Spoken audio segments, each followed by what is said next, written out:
নমস্কার বন্ধুরা, কেমন আছেন আপনারা সবাই? মায়ের রান্নান ব্লগ চ্যানেলের নতুন একটি ব্লগে আপনাদের সবাইকে জানাই অনেক স্বাগত। আমি আজকে শেয়ার করব ফুলকপি দিয়ে রুই মাছের ঝোল।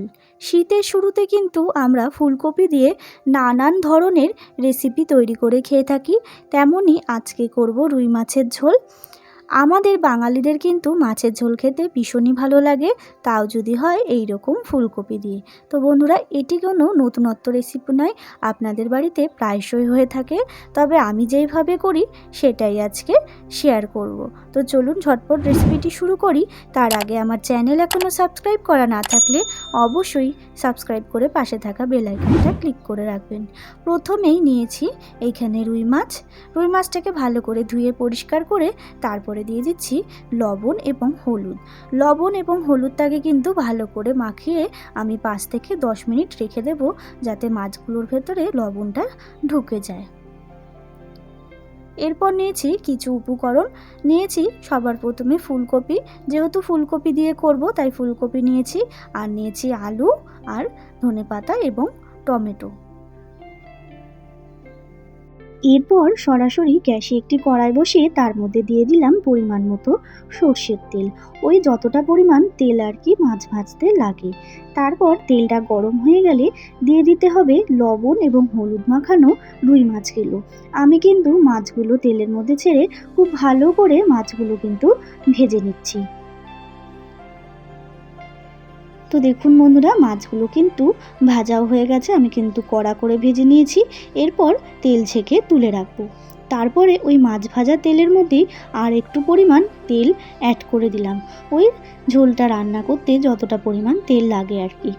এরপর তেলটা গরম হয়ে গেলেই দিয়ে দিতে হবে গোটা জিরে। আমি এখানে জিরেটাকে একটুখানি ভেজে নিচ্ছি, যাতে জিরের ফ্লেভারটা ভালো করে বেরিয়ে আসে।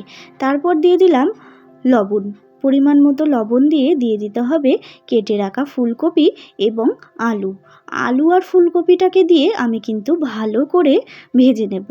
আপনারা চাইলে কিন্তু ফুলকপিটা সেদ্ধ করেও নিতে পারেন, যেহেতু এটা নতুন কপি তাই জন্য আমি সেদ্ধ করছি না, গলে যাওয়ার সম্ভাবনা আছে, তাই একটু ভেজেই নিচ্ছি।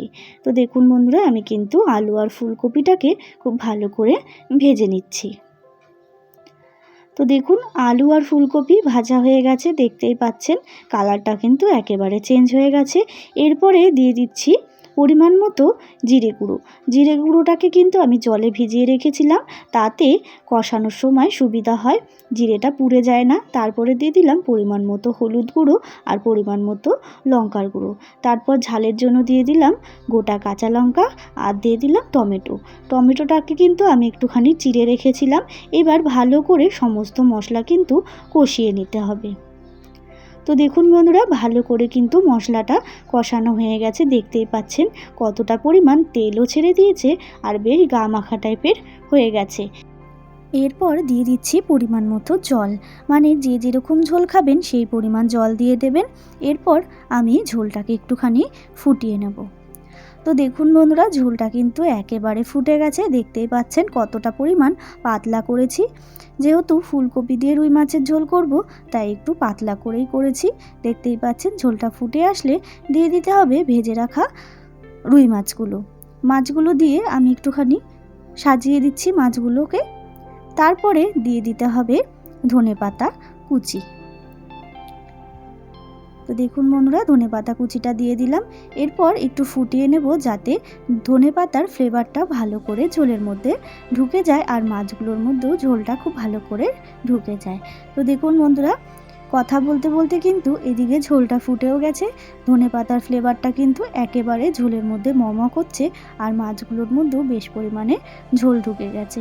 আমার কিন্তু রেডি। এরপর সার্ভ করে দিন গরম গরম ভাতের সাথে এই ফুলকপি দিয়ে রুই মাছের ঝোল রেসিপি। তো বন্ধুরা, কেমন লাগলো আমার এই রেসিপিটা অবশ্যই কমেন্ট করে জানাবেন, এবং ভালো লাগলে অবশ্যই একটা লাইক শেয়ার করবেন। আমার যারা নতুন বন্ধুরা আছে তারা চ্যানেলটাকে সাবস্ক্রাইব করে আমার পাশে থাকবেন। দেখা হবে নতুন একটি রেসিপির সাথে নতুন একটি ব্লগে। ততক্ষণের জন্য ভালো থাকবেন।